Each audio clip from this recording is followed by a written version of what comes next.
Wala ng buhay ang isang 26 na taong gulang babae o babaeng motorcycle rider matapos itong masagasaan ng isang water truck sa barangay San Pedro, Bacacay, Albay mag-aalas 8 ng umaga kanina.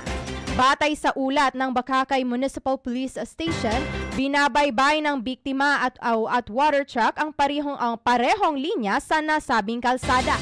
Nag-overtake umano sa naturang malaking behikulo ang biktima, ngunit may iniwasan ito sa kalsada dahilan para ito'y sumemplang, mahulog sa sinasakyang motorsiklo at magulungan ng sinusundan nitong water truck.